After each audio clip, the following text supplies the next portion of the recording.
Hello, this is Mark Sharon, Chairman of the Board of the Food Addiction Institute. I'm happy to welcome you to the first in a series of webinars presented by the Food Addiction Institute and the UMass School of Medicine's Department of Psychiatry, supporting the One Question More campaign, an effort to enlist providers and patients and people throughout the world, really, in the process of taking the condition of food addiction and food dependency much more seriously. We're lucky to have here the authors of Food Junkies, a book by Vera Tarman and Werdell, to talk on the question of definitions in this field, to help us begin to get clearer about what we're exactly talking about. And I'm going to allow them to introduce themselves in more detail. And we're going to start with Vera Tarman. Dr. Tarman. Hi, thanks, Mark, and thank you for the opportunity to be on this webinar. My name is Dr. Vera Tarman, and I'm the medical director of Renaissance, which is a treatment center in Canada, situated in Toronto. We are currently doing a food addiction pilot, so I'm getting lots of clinical experience as well as my academic experience. I'm also a co-author with Phil on the book Food Addiction, Food Junkies, The Truth About Food Addiction. Over to you, Phil. I'm Phil Werdell, MA. I primarily here because I have clinically worked as a professional with about over 4,000 late-stage food addicts. These are people that have tried dieting, tried therapy, often even tried 12-step work, and are unable to lose weight and maintain it and get internal recovery. I worked at Len Bay Psychiatric Hospital of Tampa in their residential treatment center when medical insurance was still funding this important area. I worked with the Werdell Institute in Washington State, and recently, 20 years ago, I founded Acorn Food Dependency Recovery Services, and we work with people who need treatment but can't afford it or can't get insurance for it but don't need hospitalization. So we do an alternative, really, to treatment, residential treatment in a workshop form. I've also written several other books on food addiction and helped start the Food Addiction Institute. So to you, I'm going to start actually. I'm going to read to you a case study. It's a case study from a prior time, very interesting. The case study is Maud Apsley. She died at age 52 in 1947. The death certificate says she died of a heart attack, and that is true, but there is much more to the story. She married young to an older man who was the principal of her high school. They quickly had 4 children, and then he died of liver failure at age 41. His binge drinking and his erratic anger suggest he was an alcoholic. But this was before addiction to alcohol was well understood. Maud raised the children as a single parent by creating a daycare in their home. At the same time, she went to college, earned an education degree, and became a kindergarten teacher locally that every parent in the town wanted their children to have. She also started night eating and kept gaining weight. She would diet it off and then put it back on again and more. This happened several times. Despite her doctor's concern and her best efforts, her eating actually got worse, as did her weight. And the month she died, she was on an only rice and orange juice diet, prescribed by her doctor as the latest cure for obesity. That Maud said she couldn't stop eating the rice or drinking the orange juice until she was sick to her stomach suggests that she was food addicted. If she was chemically dependent on sugar in the juice and grains, the rice, she is just one of many who died early and painfully from food addiction. That's the end of the case study. Food addiction and eating disorders were not well understood by health professionals in the middle 1990s. Today, medical science does understand that some people can become chemically dependent on specific foods. Still, millions continue to die early from misdiagnosed and mistreated eating disorders and food addiction.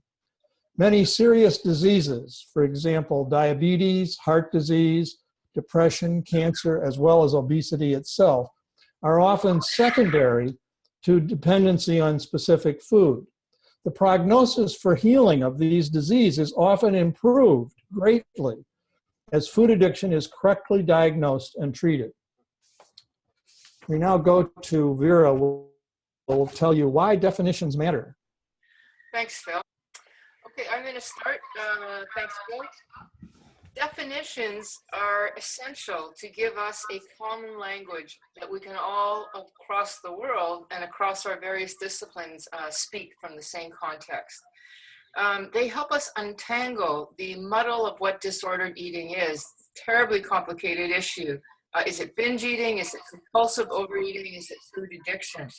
They give us a common language and a common understanding of these various phenomena to ensure that we're all talking about the same thing. The DSM-5 has provided a huge compendium of definitions for psychiatric disorders and has allowed mental health clinicians across the world a common terminology. Thanks to the DSM, many of us know what depression is, how to diagnose it, and even what the treatment might be.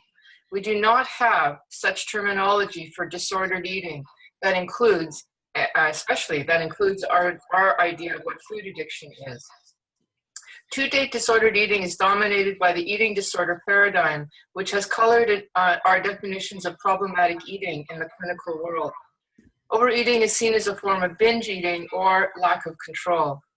We here want to clarify and introduce our concepts of food addiction into the larger, common medical and professional language that currently exists on the issue of eating.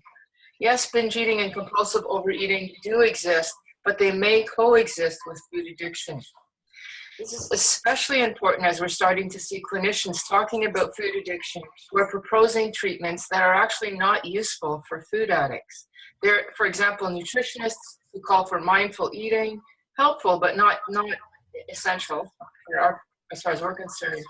There are eating disorder clinics that advocate the use of stimulants. This is something we would actually really disagree with. And the reason that this is happening is because they're using different definitions and a different understanding of what food addiction is. We want to correct and contribute to this larger conversation. Over to you, Phil. Thank you.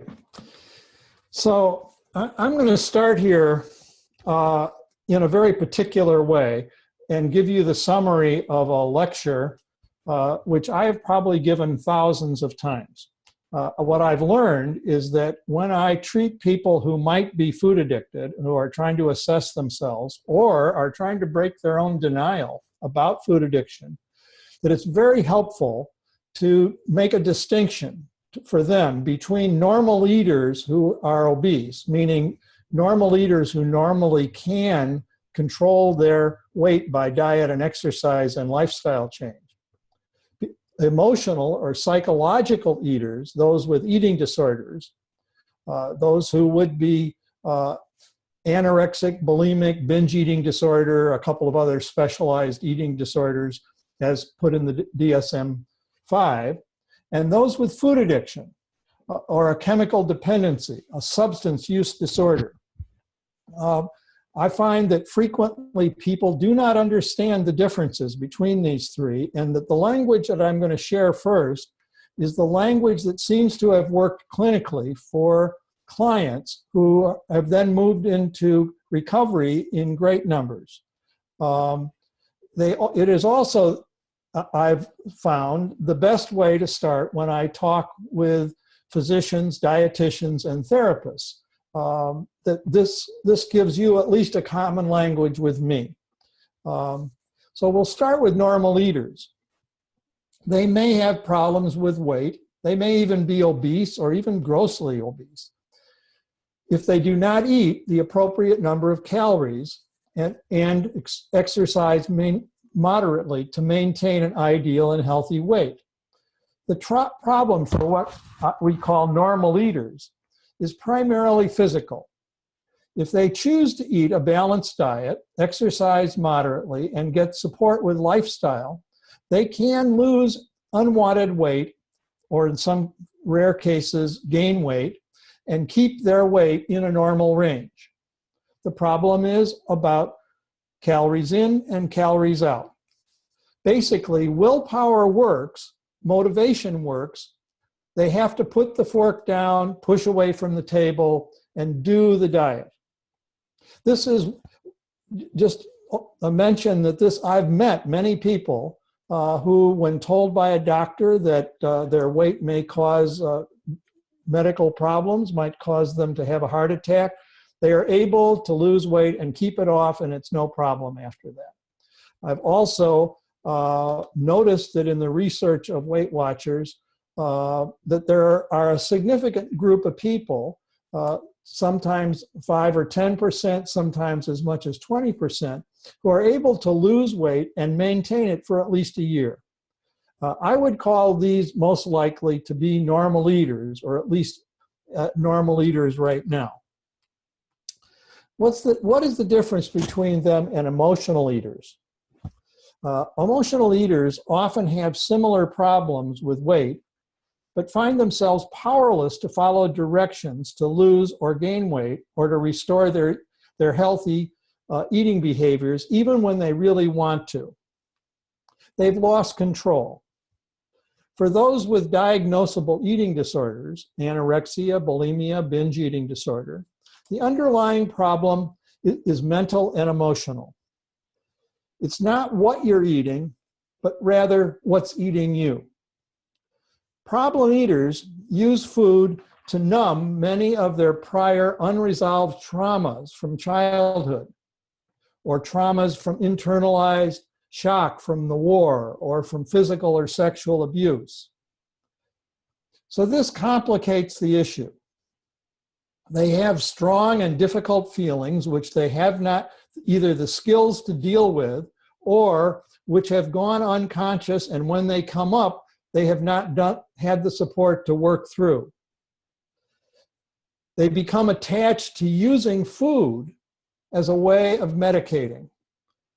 Emotional eaters often will use certain foods as comfort foods, and they often cannot control their eating and weight until these underlying issues are identified and dealt with. Basically, a person starts eating all foods in moderation and develops an understanding of their underlying issues and the skills to deal with them. There are many ways of dealing with this, and I should say that I have met hundreds of eating disorder therapists who have done this successfully for people, in my understanding, are just emotional eaters or just have eating disorders. Food addicts are different, and this is the significant issue. Food addicts have a completely different problem. In their case, specific foods, sometimes any food in large quantities, create a physical dependency. The food itself changes their brain biochemically, just as alcohol or addictive drugs change the brain of an alcohol or drug addict. Recently, the American Society for Addictive Medicine has had a major redefinition of addiction as a brain disease. And they are very clear that the science includes not only alcoholism and drug addiction, but also food addiction and other process addictions. Over time, when a person essentially ingests sugar or some other food, but sugar is the most common one, over time, this produces physical cravings, which override the food addict's attempt to apply reason and willpower to such health issues as losing weight. It's probably worth saying that this is not everybody, that while everybody is affected by foods chemically, that the person who is food addicted is affected in a different way, like an alcoholic. So just as some people, in fact, most people can drink alcohol, alcoholics, especially as the disease comes to a critical level, cannot drink it at all. So over time, the use of sugar produces, or other foods, produces physical cravings which override the food addict's attempt to try to control and lose weight. Moreover, when there is an attempt to control eating and weight by not eating these trigger foods, the chemical dependency changes the consciousness of the food addict, creating a mental obsession. This is like in alcoholics who have stinking thinking, who are in denial, who you can tell, gee, you need to deal with this. And they say, oh, yes, I can. The food addict progressively cannot tell the truth from the false. It's called stinking thinking. Eventually, the denial becomes so strong that food addicts come to believe that they can or should be able to control their eating, even when their personal history shows growing lack of control, and when it is explained to them that they have a brain disease like alcoholism or drug addiction by a physician or other medical professional. In this case, the food addict is unable to diet and keep weight off. Talk therapy about underlying issues does not give them stable control over their eating. It is not until the addictive trigger foods are removed completely and the food addict has support to stay abstinent from specific foods that the cravings are lessened or removed.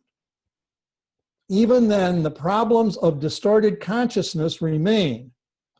Thus, it is necessary to challenge food addiction denial on a long-term basis and create healthy and spiritual dependencies as substitutes for the food. To make this even more difficult, many food addicts also have eating disorders and other mental health problems. And of course, many of them are overweight or obese. So they need to work on their emotional issues and work on their physical issues of weight also.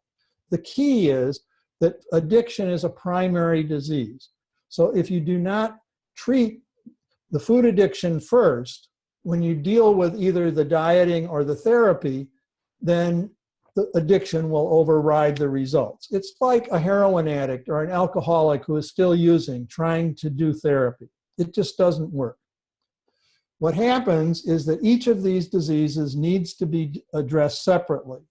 And it's really an art, a complex issue of diagnosis, and then a very subtle and often long-term process of treatment to start by getting people abstinent and treat their food addiction, then deal with feelings as they come up so they can stay abstinent.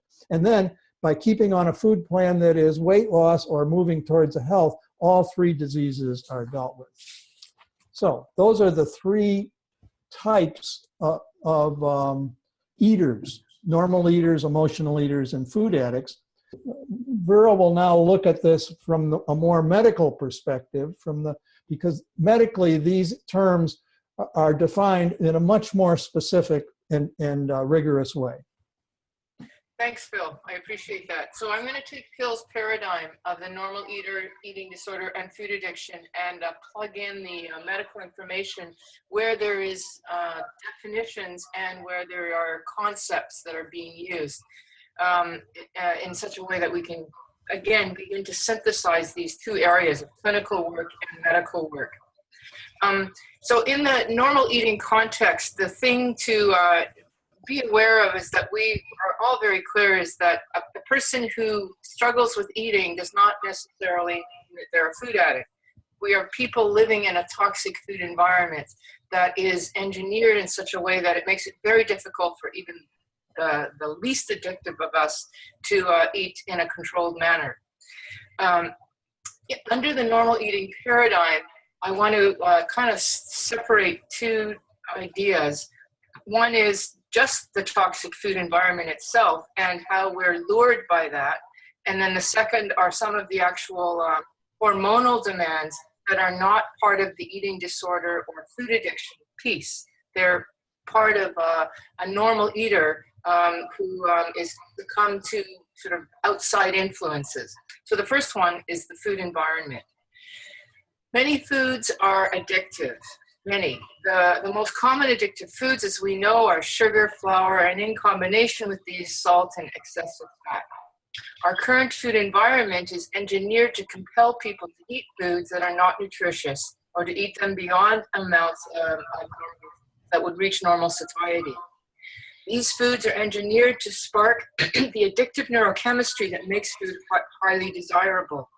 You don't have to be a food addict to have this pathway triggered.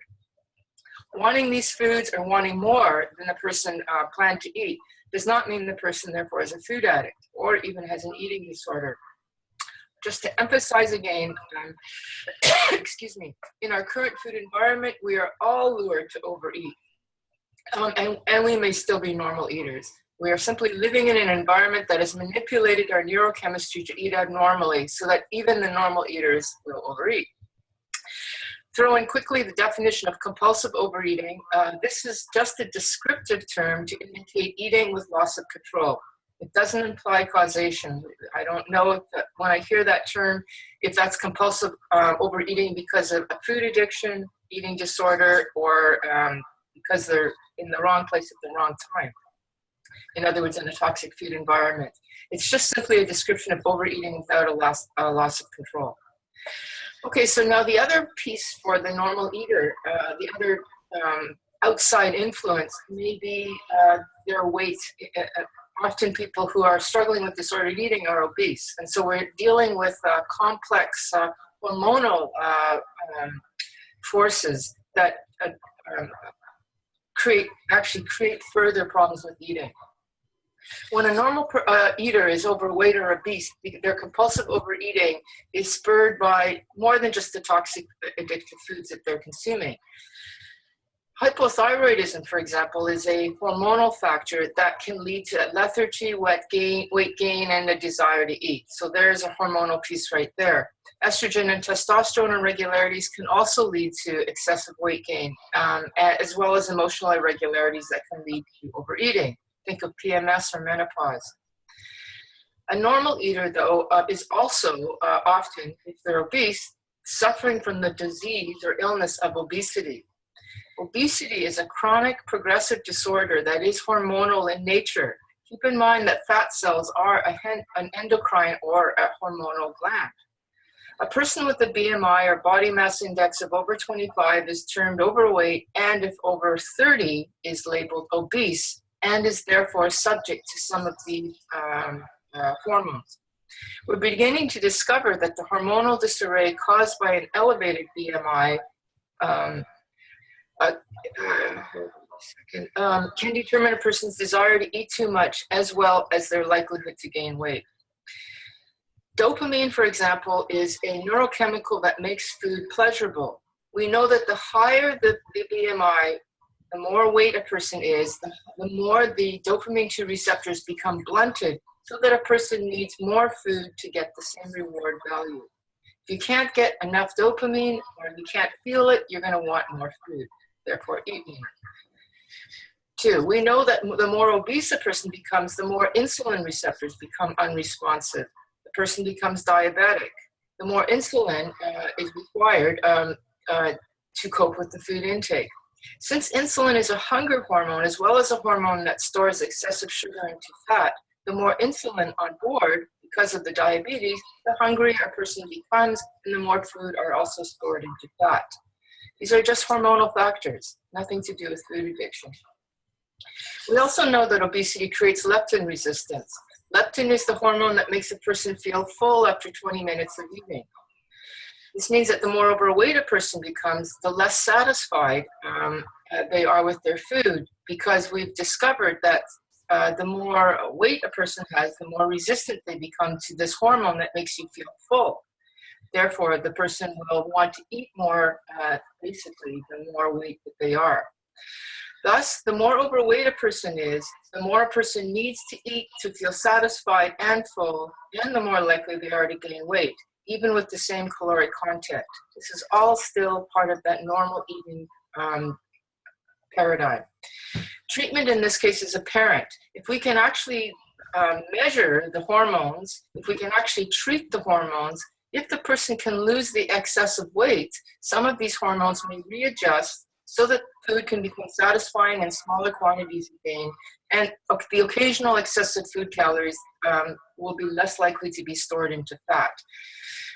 In other words, once a normal eater is no longer obese or is having these issues dealt with, and that might be through a controlled food plan like Weight Watchers or any of these other diets, the hormonal, they may actually work. The hormonal drives to overeat will be stopped. Normal eaters will be able to eat any food that they want once these things are dealt with, providing their weight remains stable. So that's the normal eating piece and what we understand from a medical point of view under that. Emotional eater, where we would plug in our medical understanding, would be in the concept of the eating disorders realm. An eating disorder points to a dysfunctional psychological coping style. So this is not a biological phenomena. It's not part of the toxic food environment. It's a psychological coping style that uses food and food restriction as a way to manage stress. It is the only recognized disorder pertaining to food, unfortunately, that is acknowledged in the DSM-5, which is why we're here today, because we want to change that, add our piece. Eating disorders comprise a number of different syndromes: binge eating disorder, bulimia, anorexia, compulsive overeating, not yet specified or otherwise specified. Binge eating disorder illustrates the type of eating whereby a person gets an enormous quantity of food within a specific time frame. Bulimic behavior adds the additional component where a person may attempt to control potentially their weight gain or their potential weight gain with the use of laxatives, over-exercising, or purging. Anorexia may include some binge or bulimic behavior, but the focus is on food restriction to the point of starvation. A person may use these behaviors as a means to cope with psychological tensions. That's really the key piece. So the treatment is obvious here. Once the underlying psychological dynamic is addressed and removed, the person no longer needs to eat in order to cope. They can eventually eat any foods without the compulsion to eat more. Different from these two distinctions of the normal eater and the emotional or psychological eater is food addiction, and that's where we're coming into the scene. Food addiction is not yet an accepted medical psychiatric term, has not been adopted yet by the DSM-5. It's right at this point in time a term that we use clinically in the field. As a result, it means many things to different people, and that's why we need a definition that we all agree on. We propose the term food addiction to describe the neurobiological phenomena that is distinct from the hormonal drives of normal eating and the toxic food environment and the psychological coping mechanisms of eating disorders. Food addiction implies a biological hypersensitivity, which we sometimes call an allergy, to the components in sugar, flour, grains, etc. The brain is responding to particular food substances which make the person hyperreact with a craving for food to the point of obsession. It's like the swollen hyperreaction of the skin when touching poison ivy. The brain has a hyperreaction to particular foods. But instead of a swelling on the skin, this hyperreaction manifests as the phenomena of craving. The food addicted person is more than just lured by the addictive foods or the hormonal demands of their obesity. We contend that the reward pathway in the brain has been permanently altered by this hypersensitive or allergic response to sugar and flour. And it's all got to do with the dopamine and the reward pathway. The hyperreaction is basically about the dopamine and the dopamine 2 receptors. In some cases, depending on the severity of the food addiction, artificial sweeteners, grains, dairy, other foods can create this response. By sugars, I mean added sugars. They can also mean the potent fruit sugars found in figs, dates, and sweet fruits like bananas. These triggers activate and overpower the natural ability to be satisfied and stop eating. In short, the stop switch is overpowered by the anticipation of the reward and pleasurable attributes of sugar and other trigger foods. The phenomena then this obsession of craving, results in behaviors that fulfill the criteria of addiction, and hence the reason why we want to term this as food addiction and not something else. Number one, we can't control or stop the food. Number two, when we use the food, we can't restrict, and we can't stop despite negative consequences. And three, there's this persistent obsessional craving to eat that dominates other life-sustaining pleasures or activities. Those criteria fulfill the criteria of addiction. Food dependency, that word, will illustrate the extreme end of this addiction continuum, i.e. food abuse, which now leads actually to food dependency. And I'm going to leave it there, Phil, and let you take it on from there. Thank you. Can we go to the next slide? Thanks. Just as a transition piece, I wanted to say something that I'm not sure that you said this time, Vera, but you've said often, is that the causes of these three different diseases are different. The cause of obesity is overeating without overexercising or without exercising. The cause of eating disorders is psychological or developing inappropriate ways or dysfunctional ways of dealing with stress, internal and external. The cause of food addiction is biochemical. It's actually the addictive food. The addictive food touches the brain. It comes through the blood as it's digested, and it changes the brain.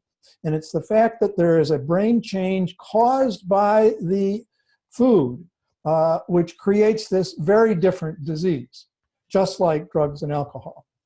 The last thing I want to say before we go into the clinical implications, I'd just like to, as a footnote, we've been using the word compulsive overeating a lot in the world.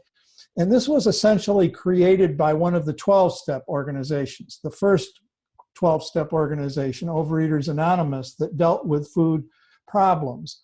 And the interesting thing about this concept is that it's inclusive. It includes normal eaters who are having trouble with obesity. It includes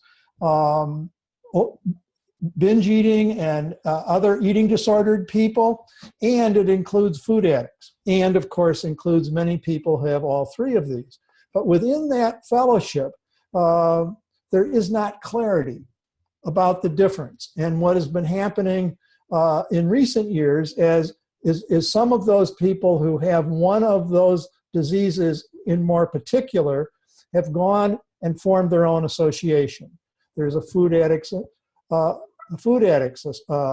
Anonymous. There's a Food Addicts in Recovery Anonymous. There's a Food Addicts Recovering Food Addicts Anonymous. These are fellowships like with Gray Sheet Anonymous that use the addictive model and say that's what we have to deal with first. There are also Eating Disorders Anonymous, Anorexics and Bulimics Anonymous, who say the focus needs to be on the eating disorder first. And there are even Compulsive Eaters Anonymous, which are people really who could even be in the normal area. One of the tricks for physicians and for their clients is that when they go to the 12-step organizations, they have to sort out where the recovery is and isn't. These teaching about these different models and how it relates to possible support systems turns out to be a critical area for food addiction, more so than other addictions. So let's finish up by talking about the clinical implications. The first is that there are medical reasons why many overweight patients do not lose or maintain weight. The first are metabolic irregularities. Even people who are normal eaters could have these irregularities. I want to say that among people who are food addicts, in my experience, they often think that this is what their problem is, and when we check it out, it very seldom is. That very small percentages have thyroid problems, but it's absolutely necessary to have this checked out medically. to be able to take it apart. The second is that if they have an eating disorder, then they need to develop the emotional and mental skills to deal with the problems that they have been dealing with inappropriately by food. Off of the foods that are causing the addiction or chemical dependency. Just like you would not treat a alcoholic while aren't specialists, doctors, dietitians, and therapists who are working with the general issues. This is often the major issue that you have to deal with a person coming in who is addicted. So how do you find out whether this is an issue you have to do? We have one very specific suggestion, and this is where the campaign, we call it One Question More, or Treating Food Addiction Seriously, focuses, is that we recommend that the medical history at the beginning inquire into whether there is loss of control. Very specifically, we suggest that people ask the question, do you have trouble controlling your eating of sweets and other foods? We should be clear that many addicts will not know that they really have lost control, or will be in denial, just like alcoholics and drug addicts don't think they need treatment or have to give up their substance.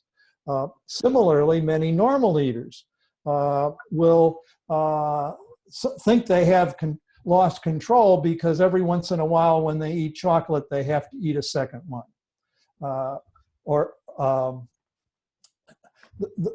So the issue is that this question does two things. One, it begins to sort out people who don't have problems with control.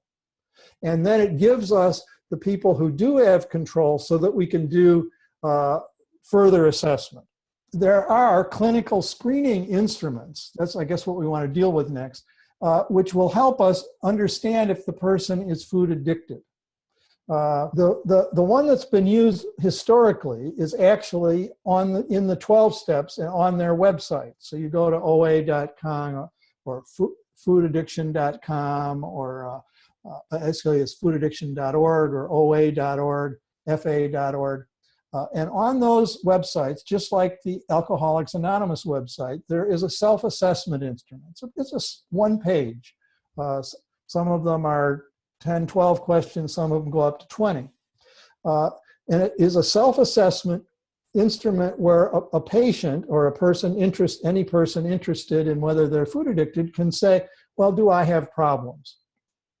And basically, you only have to have a yes to a few of these to be at least an early stage food addict. And it's useful to send people to these or have these be available, because if in fact they are food addicted, one of the places where they're going to get the most support is in these 12-step organizations or other organizations that are helping people deal with eating disorders or sometimes even food addiction.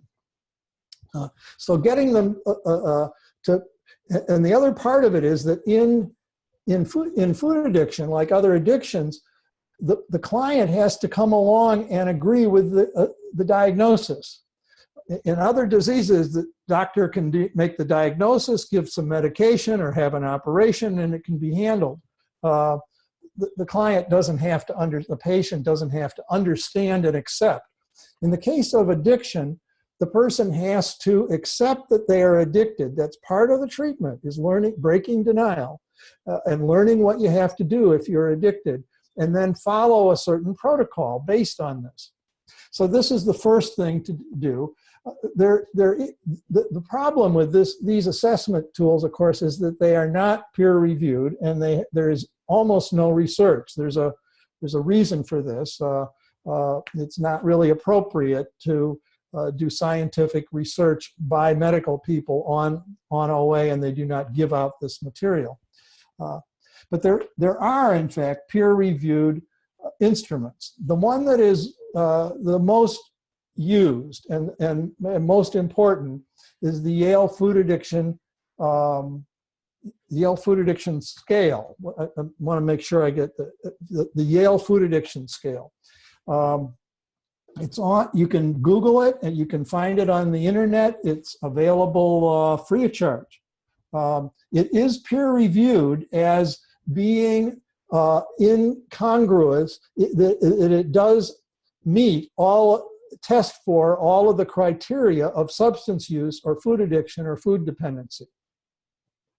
So this is about a 2-page thing. It has some complexities of scoring, but no more than serious assessment instruments of other diseases.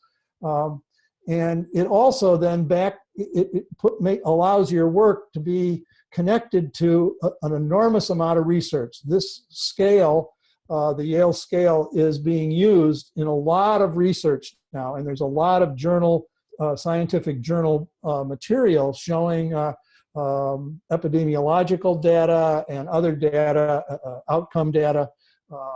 So the problem with this particular scale is it was never intended as a diagnostic tool.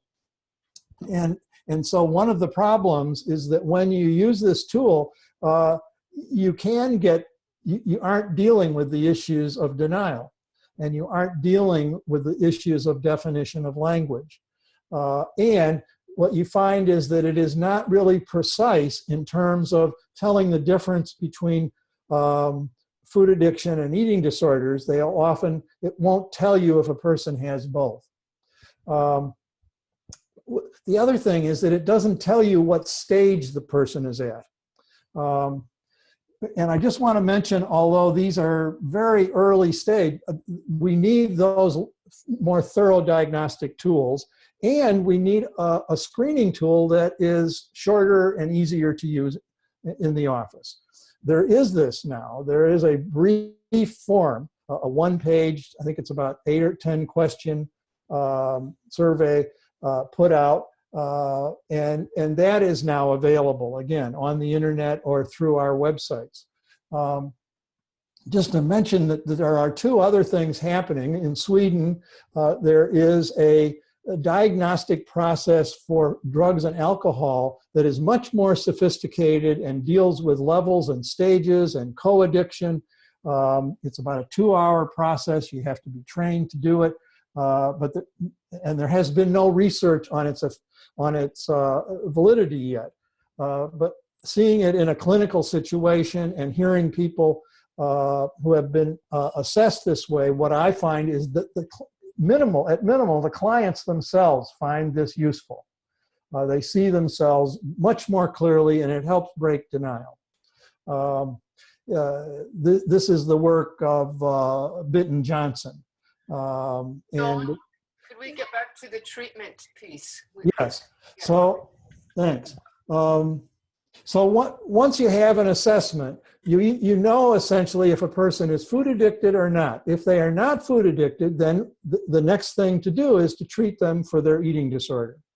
And we've talked about that there are many different psychological approaches, and each of those seems to work when done by a good clinician, when the rapport is good and the person understands it. But if a person is a food addict, then the work it needs to begin by identifying the specific foods. Dr. Tarman has said the most common is sugar. Flour turns into sugar fast. Other foods turn into sugar quickly. Some grains, some people are addicted to all grains, or some just to gluten. Other people are addicted to fat and to artificial sweeteners. There is science that backs up that this is valid, that these things, you can be addicted to these. And when a person essentially can't put it, it's a very simple question, what are you binging on? Then that's the food that has to be eliminated. How to do that in a way the person still eats nutritionally is sometimes easy, sometimes more difficult. But once that a person starts to eliminate, they find out they have to go through withdrawal, and they need really extraordinary support. What I find in my work is that some people need residential detox for 3 to 5 days just to do withdrawal. At the same time, we can educate them about how the disease works and how you can get aftercare support out in the world. This is the same work that the new program that Vera is doing is at Renaissance. What Mark Sharon has said, looking at it from the outside, he said this is an extraordinary support. This is a level of support that's deeper and more specific than Weight Watchers. It's not just motivation to keep on your diet. It's motivation to be willing to look at yourself, to identify whether in fact you are an addict, to go through a process of challenging your own denial, and then dealing with the physiological parts, the emotional parts, and we think spiritual aspects of addiction as it progresses. And this needs to happen, first of all, just to get into stable recovery. But the other part of addiction is that it needs to be done on a long-term basis. If a person is passed to a critical stage, then there has to be ongoing work of denial, because a person starts believing that they can control, they start having success, and the denial comes back. So they need a support system that keeps challenging denial and keeps helping them make progress doing their emotional and spiritual activity. That's hard. Food addiction is a progressive disease. As the disease moves beyond early stages, there is often the need for more rigorous restriction of specific foods. When the disease begins to adversely affect conscious thinking, support groups such as food-related 12-step organizations are often helpful. In late and final stages, there's often need for specialized food addiction professionals and treatment, residential detox, and chemical dependency treatment, much like that for drugs and alcohol. At the psychiatric hospital I worked with for many years, when there was able to be residential treatment, people would be there for 30 to 60 days, and some people would then go to halfway houses. So the model of looking at what is happening with drugs and alcohol, that can be and has been very successfully applied in a small but fairly substantial group of people, it can be successful. That's what I have to say about that. Thank you. That's great, Phil. I don't want to add anything more to that. That was a good summation of basically the talk and the treatment. So we should probably just go for questions now, eh? Oh, right. And to say that we tried to give our best thinking, but we really believe this is in process.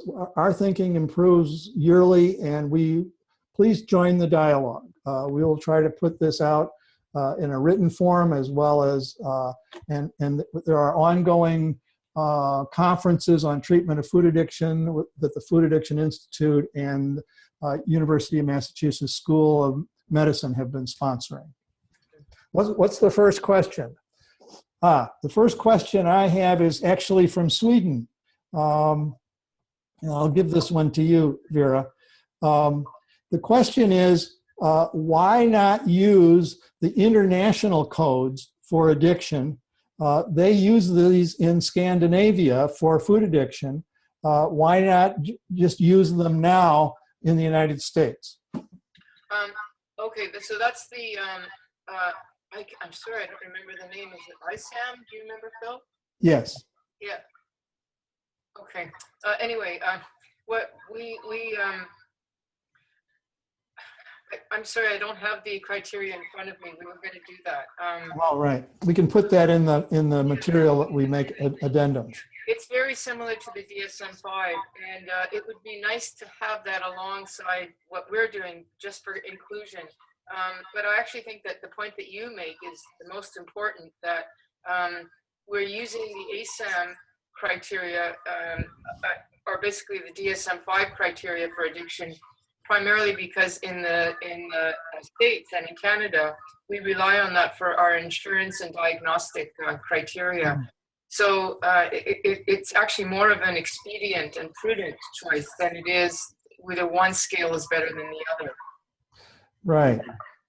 Just to mention that in the DSM-5, the American Psychiatric Association has started to mention that people who have eating disorders often have the symptoms of a substance use disorder on food. And so this is acknowledged.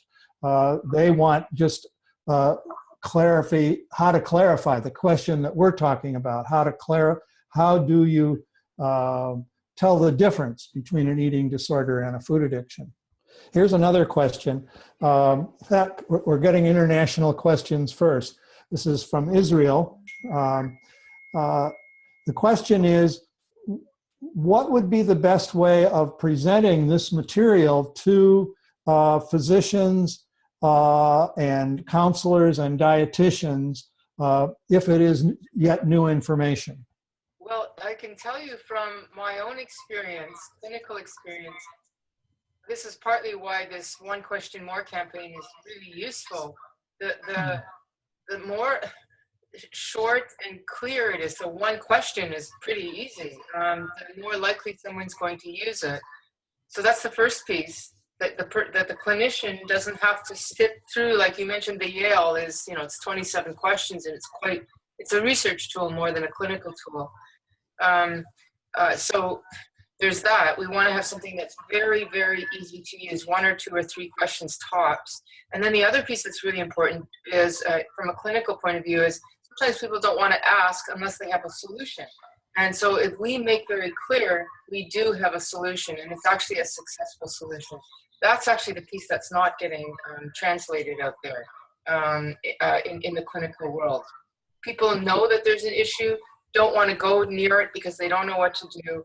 But if they know that there's a solution, they're more inclined to move into that murky area. Right. And one of the places we as scientists and researchers need to continue to do a lot of work is on outcomes of different types of recovery. Overeaters Anonymous has a survey on their general success rates, weight loss and abstinence, but they don't break it down between these three.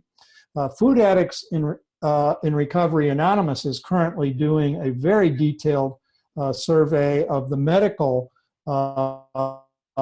consequences of people getting abstinent over a long period of time. We'd like to see that with more people.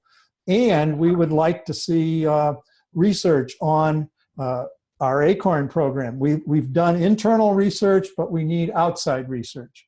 The internal research is published in the book by Mary Foushee and Claire and myself, Food Addiction Recovery, a New Professional Model.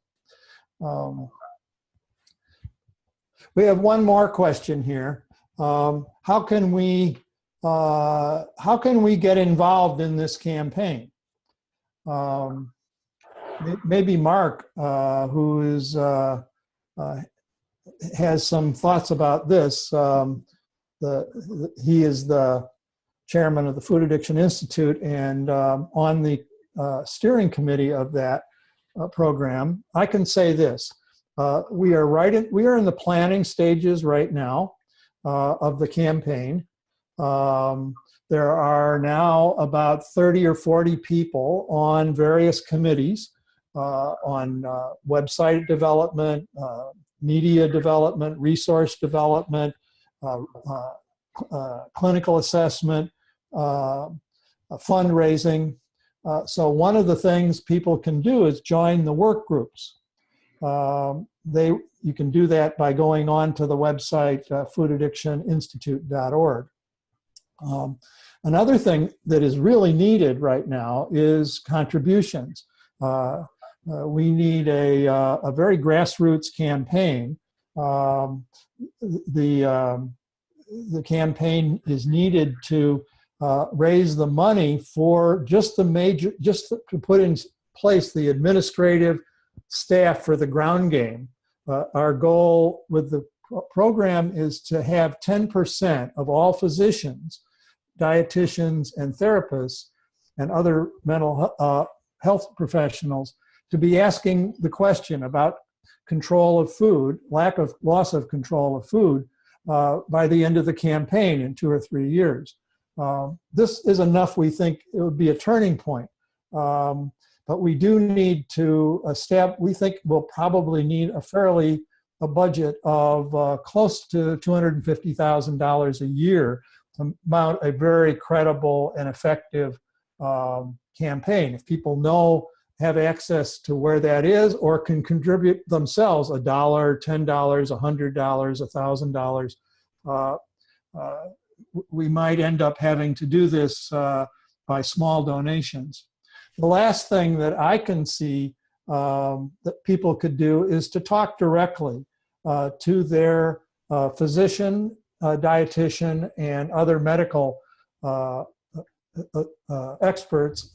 I notice Mark is back on the screen, and maybe he has some other thoughts on this. Well, Phil and Vera, thank you so much. That was an excellent presentation the two of you gave. I think you covered most of what I would say about involvement in the One Question More campaign, Phil. I think what we're left with is the understanding that our one question, which is asking about, are you having problems controlling your eating of food, sweets, or other foods, is a way to open up a conversation with clients and with patients. And that's what this campaign wants to do. It seeks to open up a conversation. But obviously, as Vera pointed out, loss of control is true, and Phil, in all three of these areas. So what we're really needing to move on to is a conversation about obsessional craving.